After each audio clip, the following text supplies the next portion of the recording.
Hey guys, Captain Dylan Hubbard at Hubbard's Marina, and it is Sunday night. It is time for our live stream show. That's right, it's Sunday night, y'all, and it is that time for the live stream show. We are just about ready to get rolling here on our Sunday night episode of the live stream show. It's Sunday night, February 28th at 8:22 p.m. We'll be getting live on camera here in about 7 minutes or so.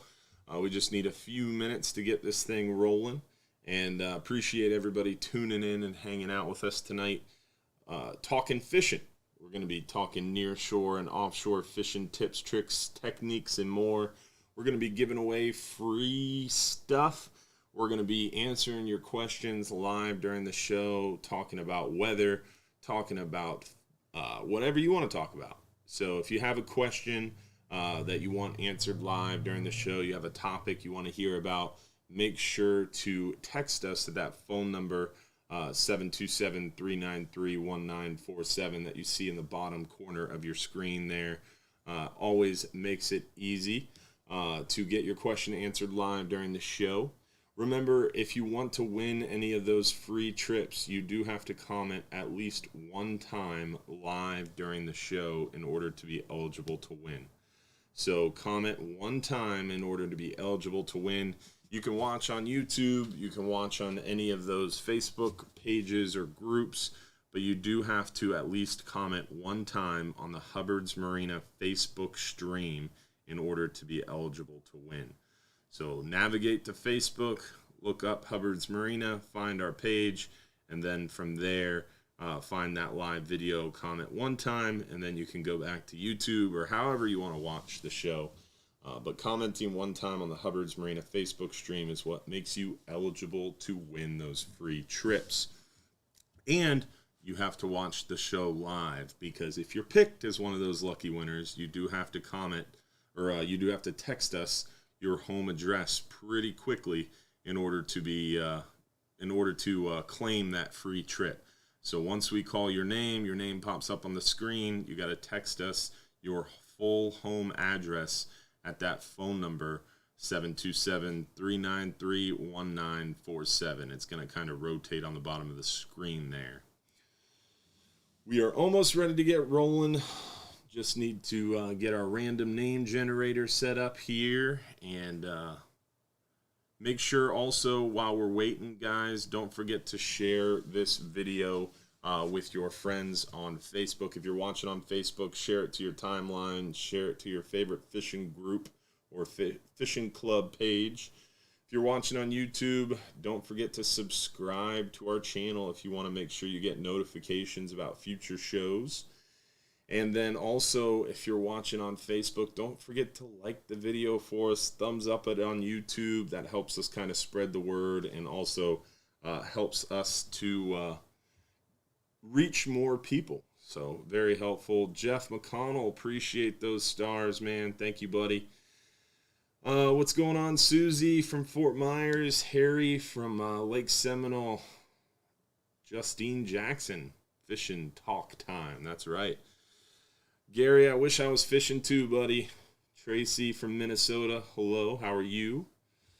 What's going on? Dappin family, thanks for watching. Tom from Fort Myers, appreciate you guys all hanging out with us here at Hubbard's Marina Live Studios. We are rolling solo tonight. Don't have any guests in the studio tonight. We are going to get back to doing the guests here soon. Just still kind of working out the bugs here on this new studio and ironing things out before we get too far down the road with a bunch of guests. But I have talked to some really cool people that I look forward to having on the show soon, like Captain Mike Anderson from The Real Animals, Mike Mahoney from T.A. Mahoney Company. Some big name people are excited about coming, which is pretty cool. Thank you, Michelle, for sending those 50 stars. If you're watching on Facebook, those stars are a way to kind of show support, and also helps us to kind of fund more of these shows and events and do more cool things. Brad Wooten, appreciate those 200 stars. You're the man. hopefully everybody has their venting tool ready for tonight. Tim Harris with the 1,000 stars. Appreciate you, man. Thank you. And we are going to get ready to start shortly. Hopefully everybody has some good questions for me. Remember, if you have a question, you can text us those questions to that phone number. Josiah Stevens, appreciate your 100 stars. Thank you very much. Ernest Porter with 50 stars. Thanks, buddy. Bill Corley, appreciate you from Georgia, all the way from Georgia watching the show with us tonight. A lot of Florida watching. Oh, Crown Point, Indiana. Seth, what's up, man? Kyle, morning videos. They've been missing, unfortunately, because I am working from home at this time. My son, unfortunately, got a little sick. My wife got a little sick, so we are all on lockdown, unfortunately. Kyle Hopwood, appreciate the stars. Todd Lennis, appreciate you, man, for tuning in. Happy birthday, buddy. Happy birthday to Todd Linus for watching and hanging out with us tonight. Hope you're doing well, Todd. Hope you have a very happy birthday. East Tennessee, Randy, what's up, buddy? I think we are almost ready to start, guys. Just about ready here. Vicky Poole, appreciate your stars. Thank you very much. Jay from Tampa, what's up, buddy? Denoris, back off the 44-hour. That 44-hour looked like they did really well out there, man. That was quite a pile of fish. Wish we could have had that one on video. Eric Storm, appreciate your stars, man. Let's see. What do we got on YouTube? Let's see who's watching on YouTube. Lots of people over here on YouTube. What's up, Ernest Porter? Sean Porchke, what's going on, buddy? Dan the Fishman, what's going on? Thanks for tuning in. Appreciate you, dude. Jay, Rick from Georgia, what's going on, buddy? I think we are just about ready to get rolling. We got our random name generator, everything going, so let's get this show on the road. How you doing, guys? Thanks for tuning in. Captain Dylan Hubbard here again for another episode of our live stream show. Hopefully you are ready for a great show tonight. Hopefully you've got your venting tools ready to rock and roll. And hopefully we've got some good questions lined up for you, or from you, about tonight's show. First things first, we want to kick it off, as we always do, by showing you what's been going on, what we've been catching, what we've been seeing. We're going to start it inshore. Let's see what we've been catching inshore lately. So, inshore, we've been seeing a lot of these black drum. The black drum have definitely been biting very well for us lately. We've been seeing a lot of these big black drum in the bay. Around the bridges, piers, dock lines, we've been seeing a lot of those black drum. And they're starting to move out into the flats a little bit this last week. A lot of guys were catching them around the grass flats as those black drum kind of move between areas. So pretty cool to see those fish for sure. And they get big, those black drum, and they're great fighting fish. Not so good to eat for sure, especially when they get that big. But definitely looking forward to a good push of those black drum this time of year as we get more and more into that summertime and we start seeing warmer waters. Those black drum will start moving around more for us. And let's see, what else have we been catching? Mangrove snapper, that water's starting to warm up. Mangrove snapper kind of hang around inshore all the time, but they're going to pick up more and more. We're going to see more and more of them around the docks and bridges and stuff like that too. What else do we got going on? The pompano bite has started early this year. Definitely seeing more of those guys. Those pompano, they really like that sandy bottom drop-offs around the edges of the grass flats and along the beaches. The redfish, we've been seeing a lot of these inshore around grass flats, mangrove shorelines, oyster bars. We're working on the echo. We hear it. We don't know. Bring them closer together. They haven't moved, so I don't know what the deal is with the microphones, but we are trying to work that out here. Let's see. Maybe if we shut off one of the microphones, maybe that'll help. As we scramble with that, we'll talk a little bit about these red fish. The red fish continue to bite really well on cut bait. We've been seeing a lot of the cut bait action going well on these red fish. But as they get more into spring, they start to get a little bit more of that springtime run and get a little bit more feisty and more active on the grass flats. Hopefully that echo is a little better now. We went ahead and cut out a microphone, so that should get a little better for us. Let us know if the sound sounds any better. We've been seeing a lot of redfish, especially on those soft plastic paddle tails. The soft plastic paddle tails have been working well for us. That's kind of a crowd favorite for those redfish for sure. We've been seeing a lot of sheep's head. The sheep's head around the docks, piers, bridges. Been seeing a lot of those sheep's head for sure. And the sheep's head will only get better and only get more spread out as that water warms up. So as the water continues to warm up, that sheep's head bite will spread out a little bit, and they'll get a little slower. So now's a good time to take advantage of that sheep's head bite and see how they're biting. Hey, can we scroll down a little bit on the comments? Let's see if the echo is any better. Scroll all the way to the bottom. Let's see what they're saying. Sounds good. So we fixed the echo. Good. So snook are definitely moving back into the passes. The warmer water has been working really, really well for us to kind of get those snook on the move.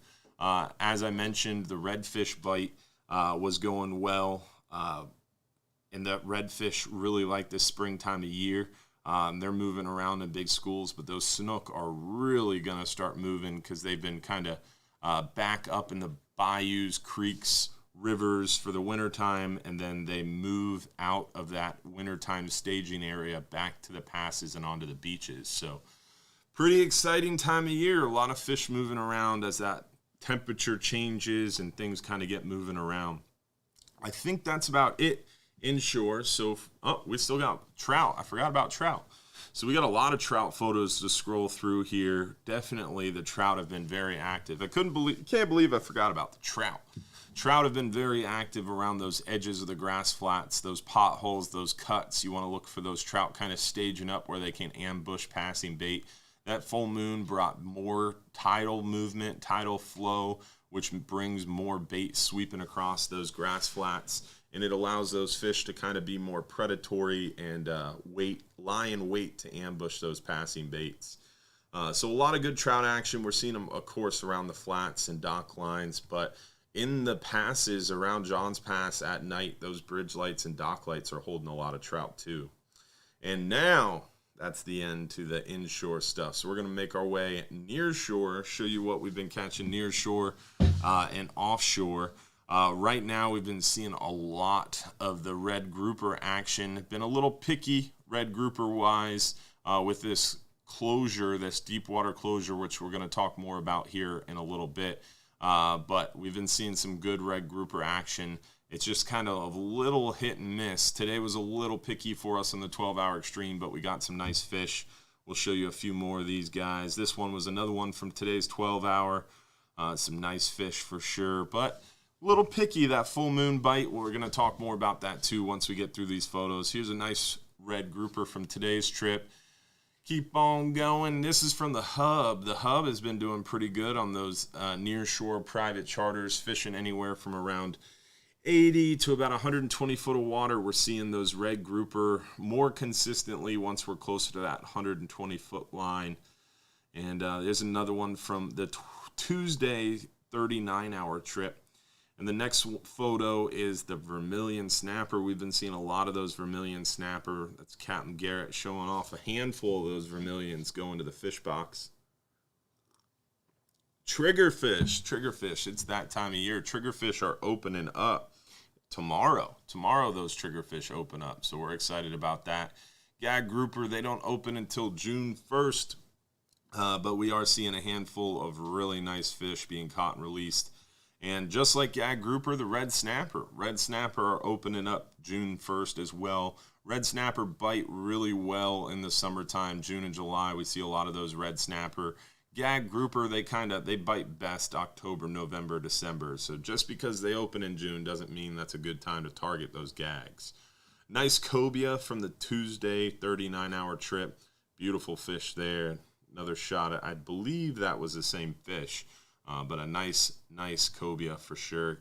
Tammy, our galley cook, back in action, catching some mangrove snapper. Always good to see Tammy back out in the boat. David DeVoe, few others have sent stars while we're looking through the photos. Appreciate you guys. Another nice red snapper. We're going to go exact our vengeance on those guys this summer. We're looking forward to that. Hogfish bite continues to be pretty steady for us. Definitely slowed down a little bit, but we are hoping that's a lot to do with the full moon. Hopefully that water's not warming up too quickly and starting to slow that bite down a little earlier than expected. But we'll see. We'll play it by ear. Hopefully this week we've got gorgeous weather and hopefully some more great hogfish action. Thanks, Jim Evans, for those stars. Here's another hogfish from those 10-hour all days. They've been doing well out there. And that's about it. For inshore and nearshore photos, we want to talk a little bit about the weather. Let's talk about the weather, show you guys what's happening with the weather. We're not going to spend a lot of time on the weather. All you have to do is go to hubbardsmarina.com, and once you're on our website there, we'll zoom in a little bit so you can see it. Once you're on our website, you can just click the Fishing Trips tab, and underneath the Fishing Trips tab, right there is the weather links. Once you're on our weather links page here, I like that wind finder forecast. Go to the 5 and 10 hour forecast area. That's kind of the rule of thumb I use to kind of gauge things. You can see we have some beautiful weather ahead for the short term at least. You scroll back up a little bit to that graph. So you can see here the dark blues, the light blues, not bad. The wind doesn't really start picking up until later around March 6th. We see that wind pick up a little bit, but hopefully it's just going to be a high pressure, but we'll scroll down and look at it. So beautiful day tomorrow, less than 2 foot essentially, a little breezy but not bad. Highs in the mid 70s. Going to be a gorgeous day to get out in the water. Tuesday, we'll keep scrolling. Tuesday looks perfect. Tuesday is a great day to get out there on the water. Look at that moderate wind. The wind's kind of lazy, switching around, less than 10 knots, looking real good. And then looks like Wednesday it starts picking up a little bit for us. Not too terrible. The wave height hasn't picked up quite yet, but it's definitely going to start getting breezier, which is common for the month of March. And then we got a little bumpier Thursday, around 3 foot, 3.5. So Tuesday is definitely the best day to get out there this week. Looks like Monday, Tuesday. So if I was you and you were available, I would go fishing tomorrow or Tuesday as far as the weather goes. So we showed you the photos. We showed you the weather. Now we're going to talk a little bit about some of your questions and some announcements, and then we'll get into those live questions. But first, as you know, we always go from showing these photos. Now we go into the giving away free trips. So let's see who won a free 10-hour all day for 2 guests. Free 10-hour or a free 5-hour, excuse me. We do the 5-hour first, and then we do the 10-hour. So a free 5-hour half day for 2 guests goes to, drum roll please. We got to get one of those drum roll buttons. That'd be cool. The winner of the 5-hour half day for 2 guests is Trevor Keller. Remember, Trevor, as the lucky winner, you do have to text us your full home address to that phone number in the bottom corner there, and we will get you out that gift certificate for a free 5-hour half day for 2 guests. So if you guys give us 1 second, we got to switch around some things. We're having a little bit of a locking up issue here. let's go ahead and pull up one of those photos that we can talk about for a minute. Let's go to the triggerfish in the near shore. We'll talk a little bit about triggerfish season, why we get that camera going again. So Trevor Keller, the lucky winner of that 5-hour half day. Again, make sure to text us your full home address in order to claim that free trip. And then as far as triggerfish goes, this is one of the things I wanted to talk about while we try to get the camera back up and running. I think we were trying to exit out of the camera before, and it might have kind of slowed us down a little bit. So we'll try to get that back up and going. But as far as triggerfish goes, the triggerfish season does start March 1st. So we have those triggerfish around for the month of March, and they do typically stay open, hopefully through the month of, at least the first half of the month of May, but it kind of depends what happens. It'll change depending on the amount of quota that we have and how quickly that quota is projected to be caught. So it kind of depends on that quota and how far National Marine Fisheries thinks they can push it out. But in years past, we've seen that quota last us all the way through till May 7th. So I'm hoping that we'll see those triggerfish open March 1st, and they'll go all the way through May. We've historically caught quite a few of those triggerfish on our longer range trips. We do really well on them on the 12-hour extremes, 39-hour trips. We've been seeing quite a few of them on the private charters as well. So it kind of depends on those triggerfish. So what's going on here, guys, is we're somehow frozen. We can show our screen, and our screen's not frozen because we can keep switching photos. Josh, try to switch a photo over there. Yeah, so the screen's not frozen. We just can't get the camera back up. Could it have something to do with you turning off that camera when we did the screen share?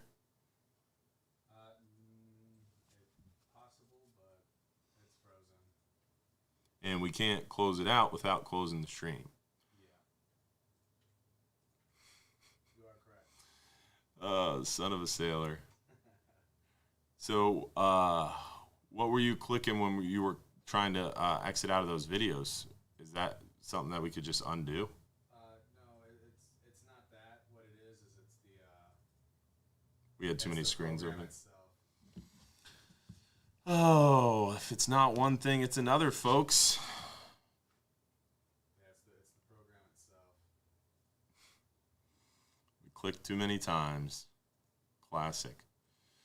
All right, guys. Well, we are going to have to shut her down and restart it. Oh, man, we should have kicked it old school again. All right, so we're going to stop the stream for a second, guys. Don't go anywhere. We'll have it back live in just a few seconds. So give us a minute. We'll be back live in 2 minutes. I apologize for the delay, y'all. We'll be right back with you.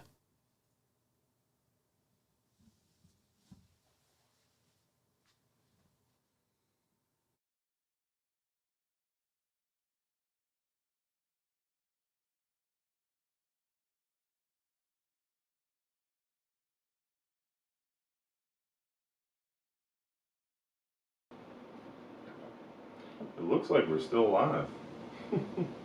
Oh, no, it ended. It did finally end.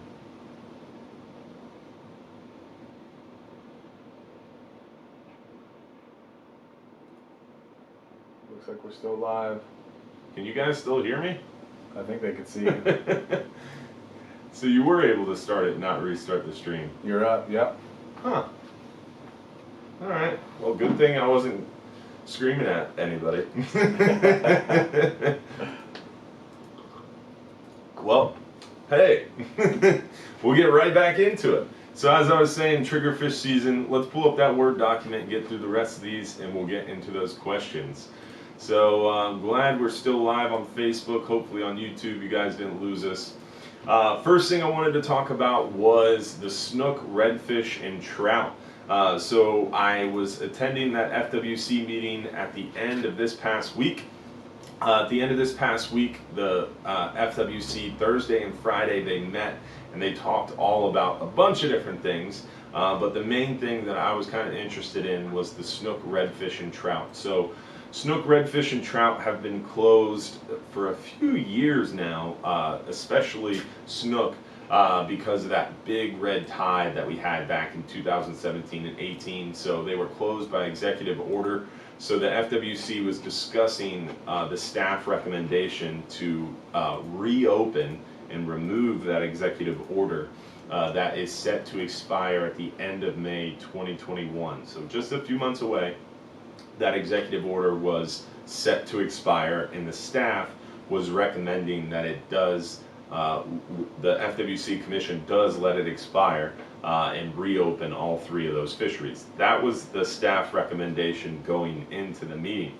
Now, what happened was the executive director, Eric Sutton of the FWC, went and met with a bunch of different people, talked to a bunch of different people, stakeholders, and different people involved in the fishery, and basically the overall opinion was, let's keep it closed for a little while longer and figure out, let science catch up, because during COVID, all the science centers, they weren't able to do their studies. They weren't able to be out there on the water doing the research. So essentially, science hasn't caught up to the staff recommendation of reopening the fisheries.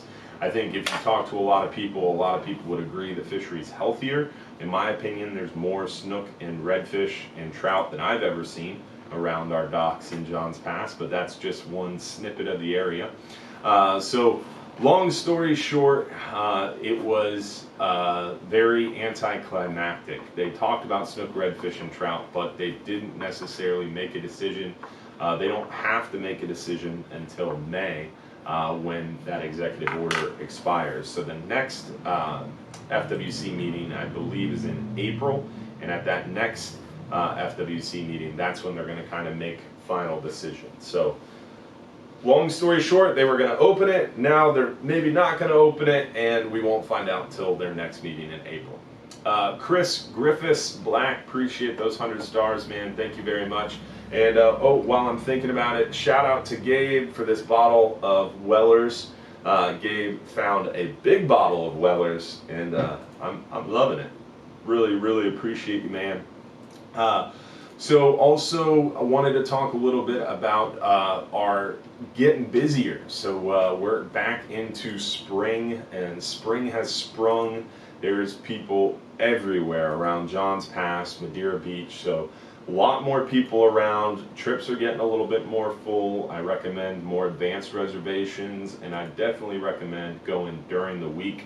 Skip those weekend crowds is a good idea. We are getting busier. Want everybody to know we are not in slow season anymore. March, April, June, and July, hands down, busiest months of the year for sure. So get extra time, give yourself extra time to park, get settled in, especially if you're on an afternoon trip or coming later in the day. Or for a 39-hour trip, if you're on a 39-hour trip on a Friday and you try to show up at 2 o'clock, it'll be 3:30 and the boat will have left you if you try to show up at 2 o'clock. So try to show up extra early, give yourself plenty of time, beat the rush. Johns Pass doesn't really get busy, super busy until around noon. So if you know you gotta be there at 1 o'clock, show up at 10:30. Go eat breakfast, walk around, enjoy the area, and then come over and see us later that afternoon. So that's always an option for you guys. Also keep in mind, guys, we not only are getting busier, but wanted to talk a little bit about that full moon. So the full moon is upon us. We've been seeing, now we're getting echoes back. Just picked up an echo. I haven't moved. How did I pick up an echo? The live show is not blessing us tonight. We don't know what's going on. Echo, echo, echo. Hello.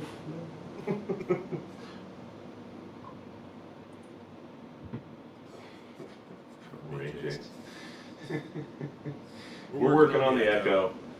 Let me know if it starts getting better. definitely frustrating tonight. I don't know what's going on. We are. It's gone. Echo's gone. There's not an extra mic on. We had two mics. We had two mics. We've been using two mics. And we unplugged one mic. Yes, we realized that. We've always used two mics. Never been a problem. Tonight we unplugged the other mic a long time ago, so there's only one mic plugged in right now. So I don't know how we're getting an echo, but it is what it is. So we're back up and running. The full moon. We've been having the full moon has definitely kind of screwed up the day, the daytime fishing a little bit. We've been seeing that daytime bite get a little work. So still having echoes. Is the camera mic picking up again? No, it's muted. Camera mic's muted, everything's muted. Frustrating. Alright, well, we will keep plugging away. Camera doesn't have a hot mic, we just double checked. The soundboard doesn't have a mic, right? I wonder if it's my phone. Last time I moved my phone, maybe that is what's doing it. Change the volume down on a monitor, a second computer. There's no microphones in our computers. Perfect, no echo. Maybe it's my effing cell phone. Normally my cell phone isn't right by the mic. It's gone. Microphone. Echo, echo, echo. That's funny. I wonder what's doing that. Huh. Maybe it was the phone. All right. Sorry about that, guys. Figuring it out as we go here. So don't hold your smartphone by your microphone. Note to self. All right. So the full moon has definitely impacted our day bite. We had a great 44-hour trip. The 44-hour bite was incredible at night. We did really, really well through the nighttime on big mangroves on that weekend 44-hour. It was going really well. And then also during the daytime, they kind of picked through them a little bit through the daytime. But near shore, the daytime fishing was definitely affecting it. The daytime bite was much slower over the weekend around that full moon, and that full moon will really affect the daytime bite, especially kind of at that peak full moon when we have those fish feeding all night and all day as well. So super frustrating when that happens for sure. Luckily, the nighttime bite was good on the 44-hour. We had a couple slow half days over the weekend. The 10-hour today, for example, the bite was pretty good, but the big struggle that we had was the current. So not only does that full moon allow those fish to feed all night, which sometimes make the daytime bite a little bit slower, that current gets going. Whenever we have a new moon, full moon, the current moves more, water moves more, and makes that current a little more difficult to deal with for sure. So keep that in mind. All we got to do is we got to keep sticking and moving, trying different depths, and hopefully find some of those cooperative fish. Deep water closure, that's a great question. So the deep water closure has been going on. It started February 1st. It's not over. Yes, started February 1st. It's not over until the end of March. And that deep water closure or 20 fathom closure is only for red grouper, gag grouper, strawberry grouper, some of those shallow water grouper complexes. And basically how it works is as long as you're inside 20 fathoms or 120 feet, you can keep those grouper species. If you're beyond 120 fathoms or 20 fathoms or 120 feet, you cannot. So it's kind of a closure line, and the idea is it's closing that deep water to protect those groupers while they're out there spawning. So keep that in mind. Keep that in mind as you get out there on those longer range trips for sure. But the deep water closure does end at the end of March and April. So we're going to be excited for that. We'll be able to go out there deep and stay deep. Right now, how we're getting around that deep water closure on our 39 and 44-hour trips and 12-hour extreme trips is what we're doing is we're kind of flirting with that line. For example, on the 39-hour trip, we'll fish beyond the closure line where groupers are closed, and then we'll move inside of that grouper line or that closure line once the daytime comes when we're hunting those red grouper during the day. So at night, we'll fish beyond it for those big mangrove snapper. During the day, we'll come inside where we can keep those grouper. The 12-hour extreme will typically fish mostly right around those edges, and we'll spend most of the day inside that 120-fathom foot line because we're trying to keep as many grouper as we can. So the deep water closure doesn't slow us down. We can still keep plenty of grouper, but we do have to watch that depth and that closure line closely. Triggerfish season, another question. We kind of already talked about it. They open up March 1st, and they remain open until the quota is closed, which will probably be early May, hopefully. Speaking of May, we have amberjack season, hopefully opening up May 1st. Amberjack are open August, September, October, and then if there's quota left, they reopen for the end of the season the following year in May. They have a unique fishing year that actually starts August 1st. So the fishing year starts August 1st, season opens August 1st. It goes August, September, October, then it closes November. It doesn't reopen until May 1st if there's quota available. Due to COVID, this past year, August, September, October, they weren't running surveys, so there's a big question mark on where those landings are going to be and if they have the data to kind of prove or show that they have to close the fishery in May. So it's a big question mark. The other wrench that gets thrown into that is amberjack just had a stock assessment, and that stock assessment was terrible. So they're saying that amberjack have been overfished since like the 1980s.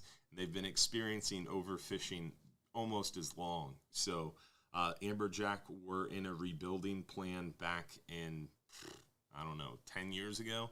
And that rebuilding plan failed, so they made a new rebuilding plan, changed size limits, bag limits.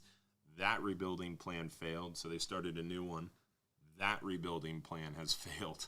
What a rebuilding plan is when a stock or a fishery is considered overfished or undergoing overfishing.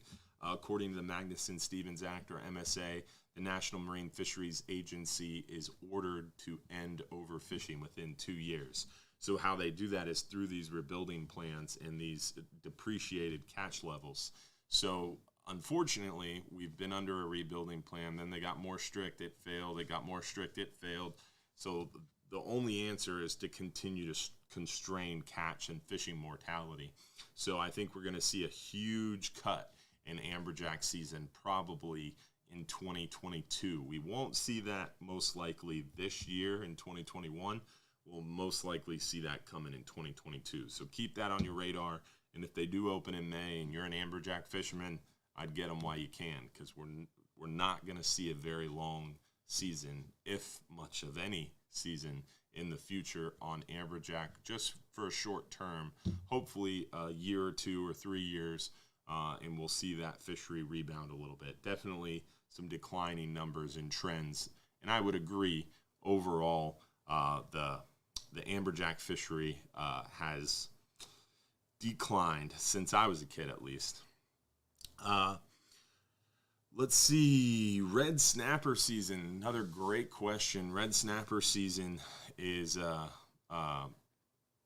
been really, really kind of fluctuating in understanding of red snapper season, because red snapper season here at Hubbard's Marina and any federally permitted for-hire charter boat or party boat, if you paid money on a charter boat or party boat, they have to have a federal permit to fish more than 9 miles from shore. And if you are on a federally permitted charter boat, that red snapper season always, at least for the last 10 plus years, has always started June 1st. So we know red snapper season is going to open up June 1st. And it should stay open until the quota is projected to be caught. Now, our quota, we haven't overfished. We haven't done anything crazy. Our quota should stay the same or hopefully get better. We should see an increase in quota from the great red snapper count results, I'm hoping. So I would guesstimate our season is going to open June 1st, and it should remain open until probably early to mid-August. Who knows? But we know it'll be open June and July.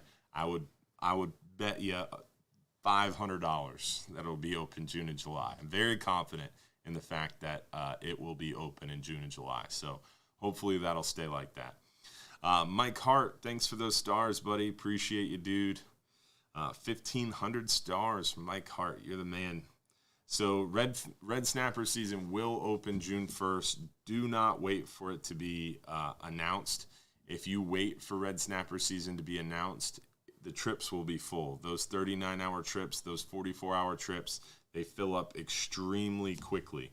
So make sure you book those 12-hour extremes, those 39 hours quickly, because if you don't, by the time you wait for red snapper season to be announced and finalized, that won't happen until probably late April, early May. Historically, it's been as late as like the second week of May that they've actually finalized red snapper season. So do not wait for it to be finalized and announced, or you will miss out. So we know it'll open up June 1st. We know it should be open through the end of July. And I'm hoping and praying that it will remain open through August 2nd to 4th, I would say very confidently. But we'll see how it goes. We'll see what happens with the old red snapper season. It could be open as late as the end of August, but let's not talk crazy. I'm very confident it'll be open for at least 60 days. But I would imagine probably around 62 days. But we'll see how it shakes out. So besides red snapper season, the next question I saw was about keeping shrimp alive. That's a great question. Keeping shrimp alive. One thing that I see a lot of people kind of do is they bring a big old 5-gallon bucket on the 10-hour trip with a bubbler, and they want to keep their shrimp alive all day. I personally don't recommend that, just because now you've got a big 5-gallon bucket at your feet. If you buy shrimp from us, it comes with a bait bucket, and our smaller bait buckets will fit in our live wells. So what I would recommend doing is getting on the boat with our bucket of shrimp and putting it in the live well, making sure that bucket's securely closed, making sure you remember your shrimp bucket number, put it in our live well for the ride out, make sure it's fully submerged. Then when you get to the first fishing spot, use some squid or threadfin. Get the hang of it, how to use a rod, dust off those rods and reels, get the cobwebs worked out, make sure you're not rusty. Once you get the hang of it, towards the second half of that spot, drop down a couple shrimp. Go back there, grab your bucket. If you want, you can bring a little bubbler with you or some oxygen tabs, toss it in there, and then set that bucket by your feet for a little while and use those shrimp a couple times. And then if it's working well, keep using them. If it's not working so well, if you got your bait stolen real fast, you're not seeing any hogfish come up, switch back to the threadfin. If the bite's really good, there's no reason to use shrimp because the shrimp go really fast. So if the bite's going well and fish are biting all over the place, you're going to rip through shrimp really quickly, and you're not really going to have a chance at those hogfish until a bite slows down.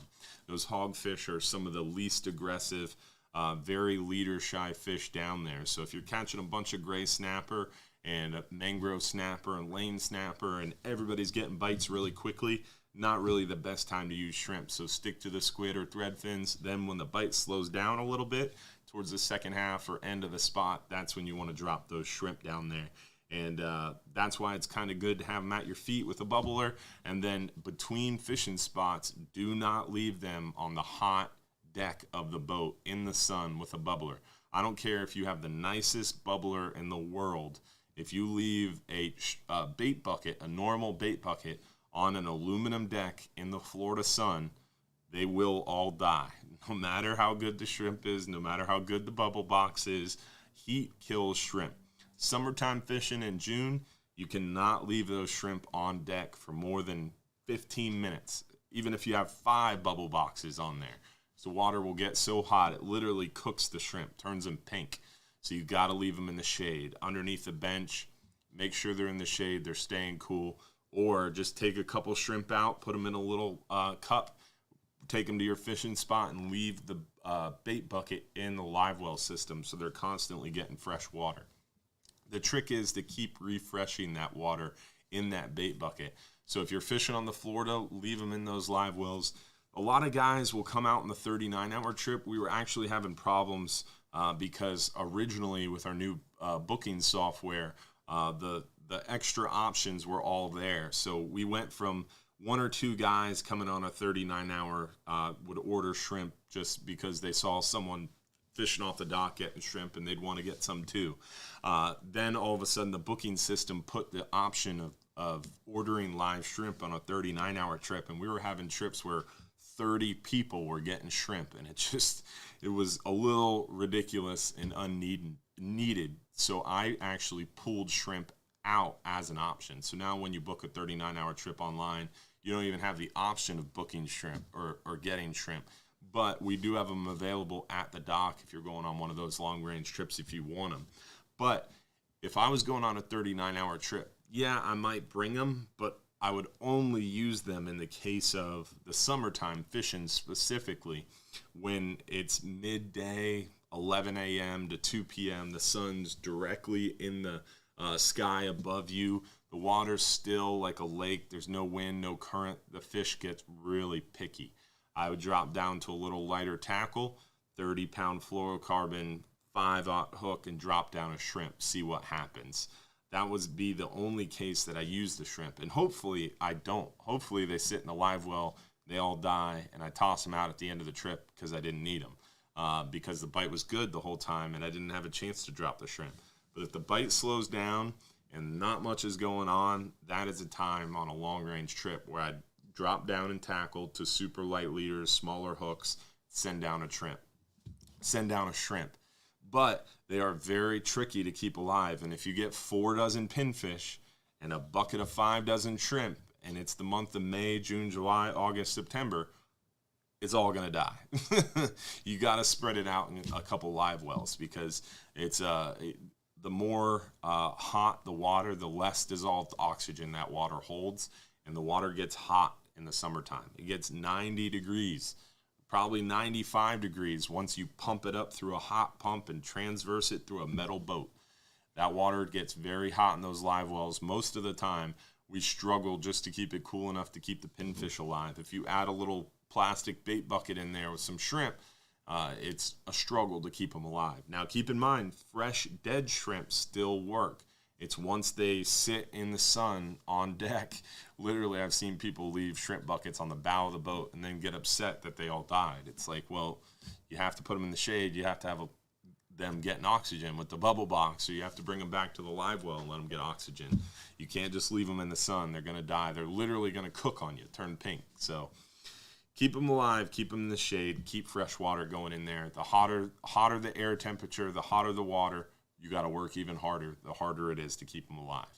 This time of year, coming through November, December, all that time, they stay alive nice. Not a lot of work to it. Now it gets a lot more difficult. What grouper can you keep in May? We can keep grouper all year, man. The only grouper that has a season is gag grouper. Yeah, I always get super frustrated when they say, when do grouper open? Grouper's open all year. Red grouper, scamp grouper, strawberry grouper, rock hinds. There's a ton of grouper open. The only specific grouper species that closes is gag grouper. It's open June 1st through the end of the year. And then we always get those guys that come out June 1st. They're like, yeah, gag grouper season's open. Let's go crush them. Well, dude, it's June. The water is 90 degrees. The gags are not biting well. They're out super deep water. They're super spread out. Feeding is the last thing on their mind. They just got done spawning. They're not ready to chew in June. We catch a couple good gags in June. We do pretty well, but the best time to catch gag grouper is any month ending in ER, excluding September. October, November, December. Prime time gags. From Thanksgiving to New Year's Day, best time to get your gag grouper. That's when you come out targeting those gags. So don't come out June 1st talking about gag grouper. Come out June 1st talking about red snapper. That's what's open in June on those longer range trips. Can you eat the pink shrimp? I would strongly recommend against that. Best way, we already talked about that. Next question, how to be successful on a 10-hour trip.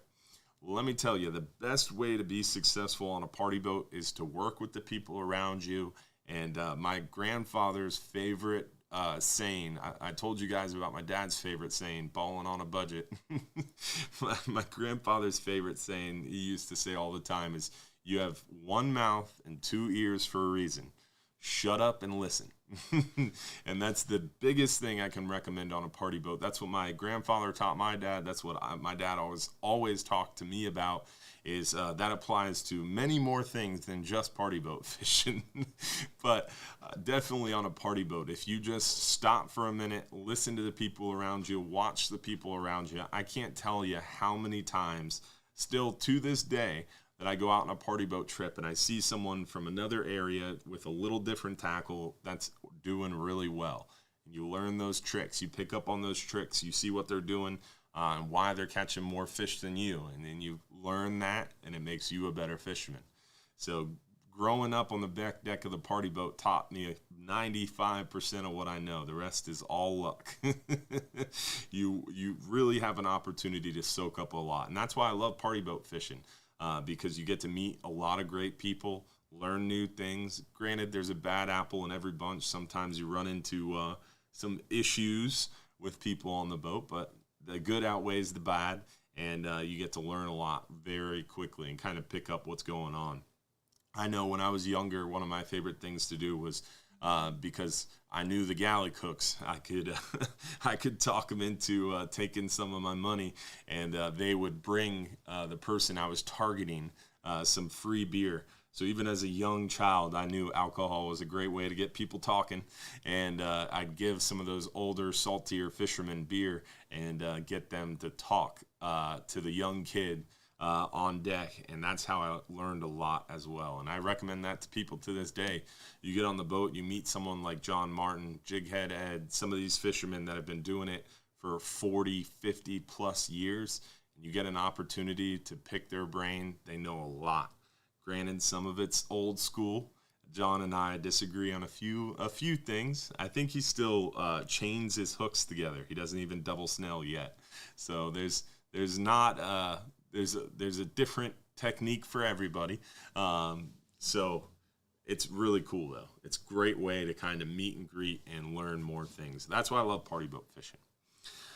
I think it is time to give away another trip. We've been talking a while, so let's give away a 10-hour all day for 2 guests.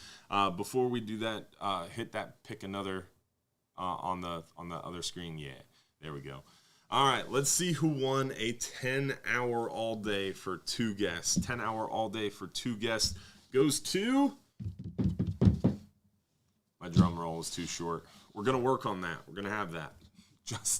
Justin Myers from Minnesota. Justin Meyer, adding an S to your name, buddy. Sorry. From Minnesota. Thanks for tuning in and watching the show tonight, Justin. Remember, if you're picked as one of those lucky winners, you do have to text that phone number right there in about 5 minutes to claim your free trip. That's how it works. If you don't text us quickly, you weren't watching live. So make sure you claim that phone number by texting your home address to that phone number for me. All right, I think we had one more good question there. What did we have pulled up? The happy birthday to Todd we already got through. Let's go to our texts. Let's see who's texted us. What in the world? 10 text messages? Hopefully that's just not refreshed.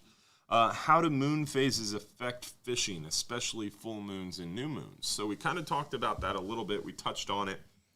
Keep kicking stuff down here. Hopefully it's not cords. Maybe I'm the one causing all the echoing.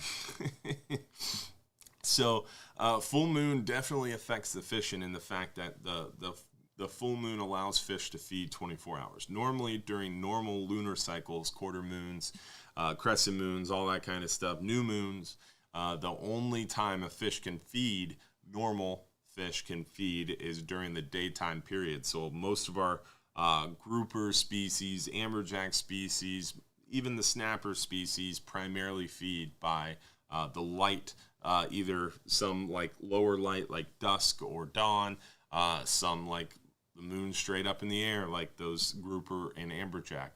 But during those full moon cycles, when there's a huge illumination in the sky, it allows fish, specifically snapper species, to feed more actively 24 hours. And even grouper species feed pretty well through those full moons at night. And when we have that full moon, they feed more at night, which means the nighttime fishing gets really good. That's why we do things like 12-hour night trips, 44-hour trips, which give you more night fishing time on that full moon, and try to capitalize on that better night bite. But sometimes, especially right on the full moon, it can make the daytime bite slower. On the reverse side of things, the new moon makes nighttime fishing kind of bad because there's no moon. There's no light for those fish to feed by. But it makes the daytime fishing very good because it compresses that feeding time even shorter. Also, a new moon and a full moon cause the greatest gravitational pull on the earth. So when those new moon and full moons occur, that means there's more gravitational force. We have more increased exponentially stronger currents that change more through the day. So typically, like a normal tide graph is going to be like through the day. During a full moon or new moon, it's like whoosh, it's crazy through a 24-hour period. And that's what really affects fishing even more, is that water flow. That water starts flowing, that bait starts moving, those fish get very excited. So definitely interesting how it affects fishing. Now, that's only one thing. So another thing that always cracks me up is I'll get a guy who calls me, well, I can't go fishing then. It's a quarter moon. I got to wait for the new moon. I got to wait for the full moon. Well, you're only looking at one piece of the puzzle. You also got to look at the barometer, the barometric pressure. You've got salinity levels. You've got chlorophyll levels, turbidity levels. You've got thermoclines. You have different pressure layer issues. You have salinity issues. You have a lot of different variables that go into nearshore and offshore and even inshore fishing. Inshore fish is a little easier to figure out. No, I'm just kidding. There's a lot of variables to that offshore fishing game that can throw off a bite. So much more to it than just new moon, full moon, but that's the overarching principle. All right, so let's see what else we have going on here. How does the birthday trip work? The birthday trip is very simple. It's supposed to be a positive thing. It's supposed to make people happy on your actual birthday. If a trip departs, returns, or is offshore on your actual birthday, you can go out fishing for free on a 5 or 10 hour trip, or you can get up to a 10-hour price fare discounted on one of our long range trips.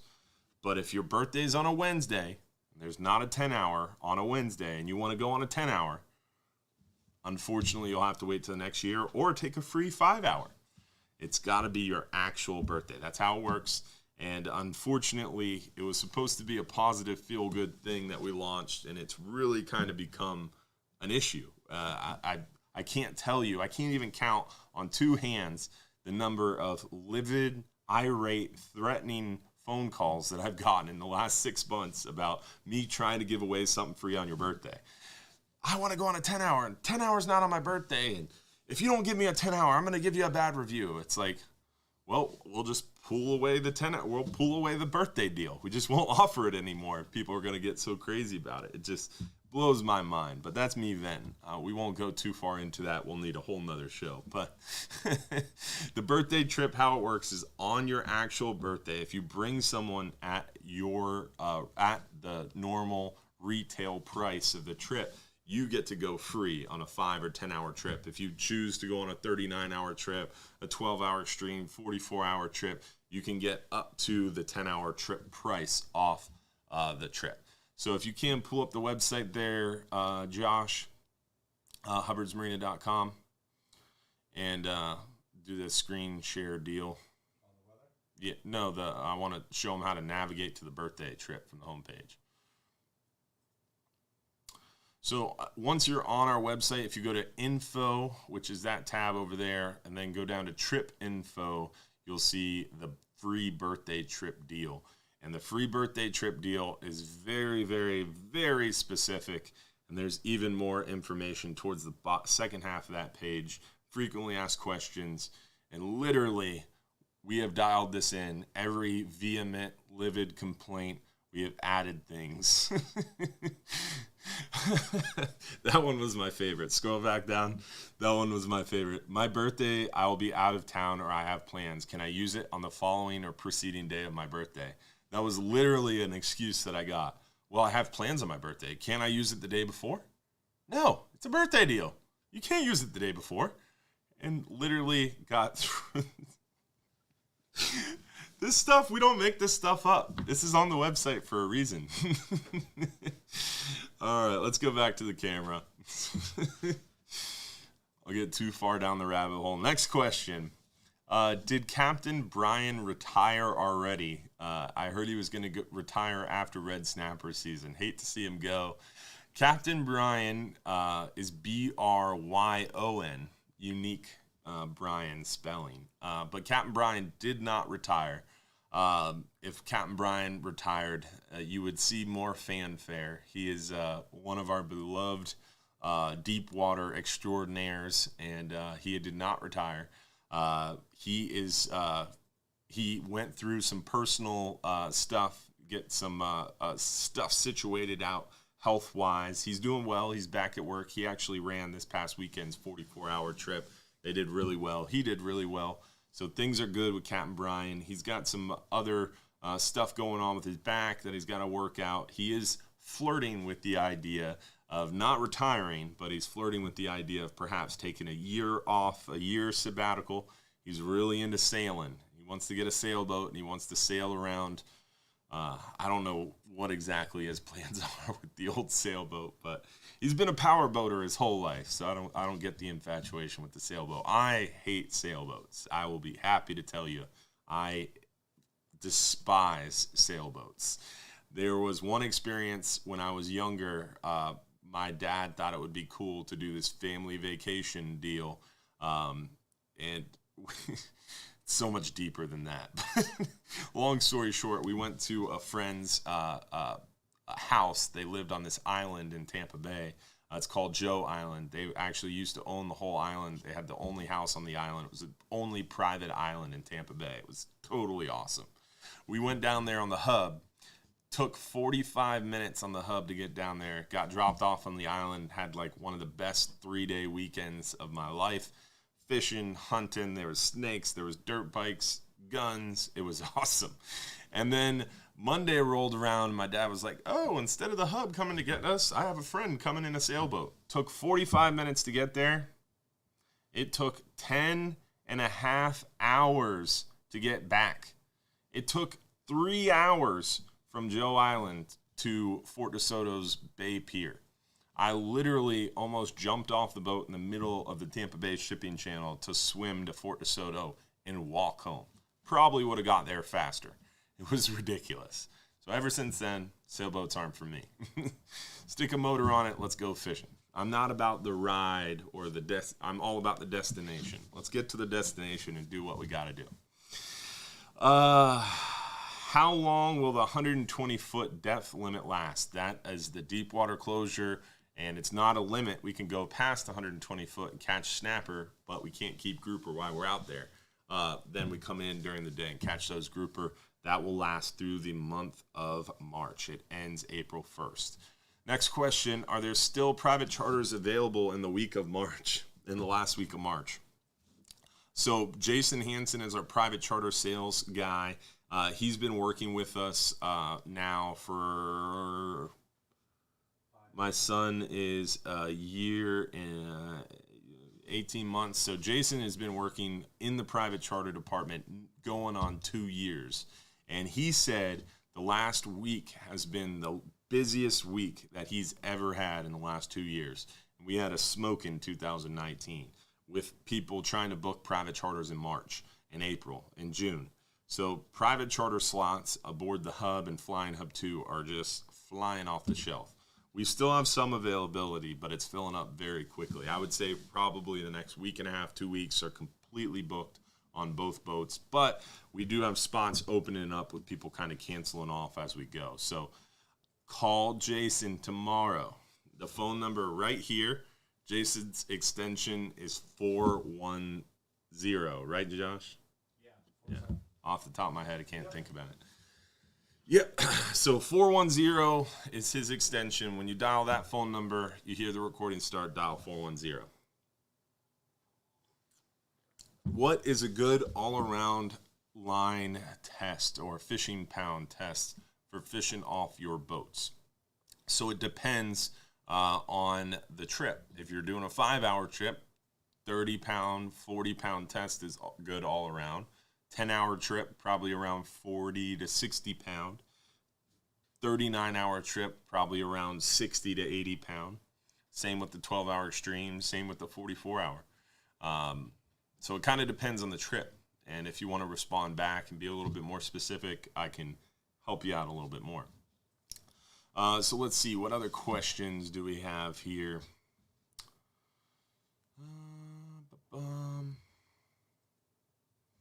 Any pompano in September, early October at the pass? Probably more October-ish.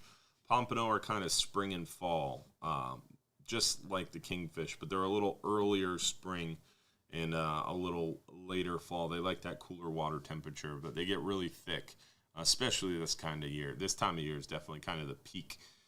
Inshore, though, not the best at answering those questions, but I try. Let's see, what's the latest on the sand? The latest on the sand is still the same. We're waiting on this dang 6-month study, and we'll kind of see how that shakes out once they're done in 6 months. But I heard the scientist is kind of looking towards a long-term, large-scale dredge operation. That's kind of a maintenance dredge. They come back and dredge every 10, 15 years to keep Johns Pass sand-free and open. Right now, you cannot navigate Johns Pass. If you go out Johns Pass Bridge and go straight through the middle of the channel in a big boat, you will run aground and you will damage your boat. Trust me, we've tried. It is totally closed in at this point in Johns Pass Channel. It's really sad. I noticed on a recent 10-hour trip, most guys who brought their own gear had spinning setups. Can you tell me a great spin and reel combo? Yeah, most people who are bringing their own rods and reel on a 5 or 10-hour trip are fishing those lighter spinning rods and reels for hogfish this time of year. Come summertime, a lot of that will kind of change as we kind of target those red grouper when they're biting well. 3 years ago, it was all conventional rods because we had a really good bite of red grouper closer to shore, but now the hogfish have definitely been the focus. So we're using a lot of those spinning rods, but as the time of year changes, the tackle changes too. But the 10-hour trip, kind of the hogfish setup, has been a 4000 series spinning reel with around a 15 to 20 pound class rod. On our website, if you go to hubbardsmarina.com, you click fishing trips. Oh, we're going to show you. So on our website, when you go to hubbardsmarina.com, you click fishing trips, you scroll down through the links to fishing video links. Click on fishing video links and then click that fishing tips and tricks page. Once you're on our fishing tips and tricks page, if you're on a desktop, second row down, middle. If you're on a phone, fourth video down is the how to catch hogfish and what rig to use video. We just finished up. We've got some more videos coming to you soon. I know we have to do the video about the line-to-line knot, and we have to do the video about how to clean a grouper and save the throats and cheeks. I didn't forget. We're going to write that down, and we'll make sure we get those 2 videos to you. But, again, right now, unfortunately, not working at the marina at this time. So, can't do them yet, but we will. Do you still have the 63-hour trip? Absolutely not. No, we don't have the 63-hour trip just because we do so well on our 39 and 44-hour trips and we catch so many fish. and we make so many people happy, and we have so much interest in doing those trips. It doesn't make sense for us to try to plan a 63-hour trip and pass those fish we know we can catch to go out there to fish. We also know we can catch, but we have to have perfect weather to get to them, and we can only take less than half the people. So on a 63-hour trip, we got to charge almost 4 times the price and only take 18 people, and the weather has to be absolutely perfect, and it takes 4 days out of our schedule. So if the weather is not perfect, we have to cancel the trip. We upset those 18 people and another 120 people we could have took because the weather wasn't perfect. So if we keep it in and do a 39 or 44-hour trip, the weather doesn't have to be perfect. It just has to be okay to get that big Florida fisherman out there to fish up to 250 foot of water. But when you're fishing 1,000 foot of water on a 63-hour trip, it cannot be more than 2-foot seas, or you just can't fish out there in that depth. So the 63-hour needs perfect weather. It takes up way too much time in our calendar and our schedule, and we just can't take enough people out there to make enough people happy.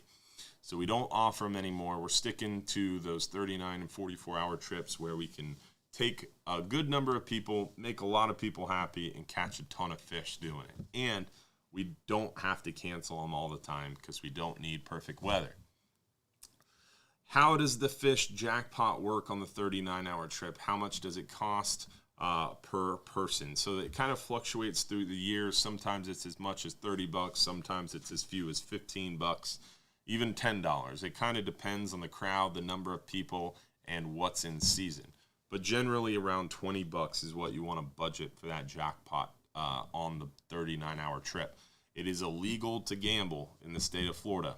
You cannot gamble on these trips.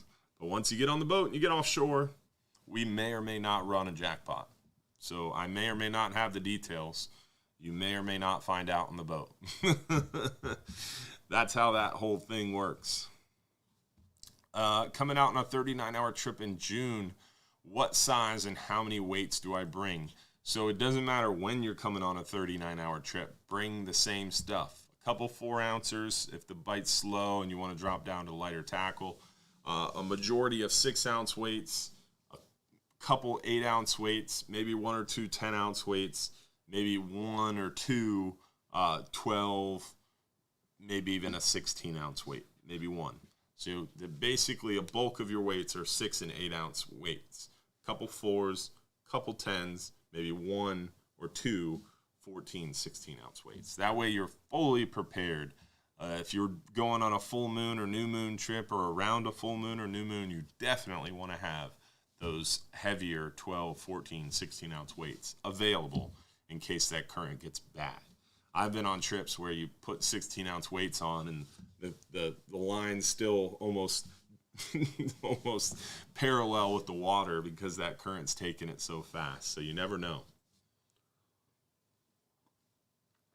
Well, I think we are out of time. We are coming up on an hour and 6 minutes here. So at this time, we're not going to switch over yet, but we're about to give away our last trip of the night. That last trip of the night is our 39-hour fishing trip for one guest. But hopefully next week we will have ironed out some of our echoing issues and all the other funny things that we had go on tonight. But also we should have some guests back in the studio once again, so looking forward to that. And then also keep in mind, y'all, the show is every Sunday night right here on our Hubbard's Marina Facebook and YouTube channels at 8:30 p.m. Eastern every week. So hopefully we'll see you again next week for another episode. Hopefully we'll see you this week on one of the many trips we have going on. We got some of those 39-hour trips left. We got a fairly light load coming up on Tuesday, so hopefully we'll see you. Really want to give a huge shout out to all our supporters. If you're one of our Hubbard's Marina supporters, you're on that private supporters page. Don't forget about the private supporters only after show that happens on the supporters group.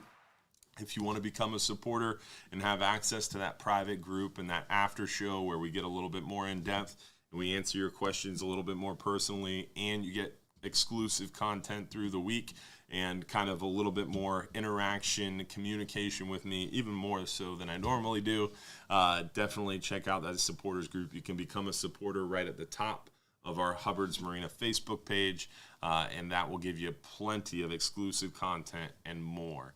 Plus, you get a supporters badge, you get the supporters after show, and there's some really cool people in there, myself included. At least I hope I'm cool. So we'll see you on the supporters after show. If you are a supporter, give us about 5-10 minutes. We'll get that rolling. If you're not a supporter, we'll see you next week for another episode of the live stream show. Don't forget, if you're too busy to go fishing, you're just too darn busy. Let's find out who won a 39-hour fishing trip for one guest. Drum roll, please. We're eventually going to, there it is. We're eventually going to have a drum roll sound effect.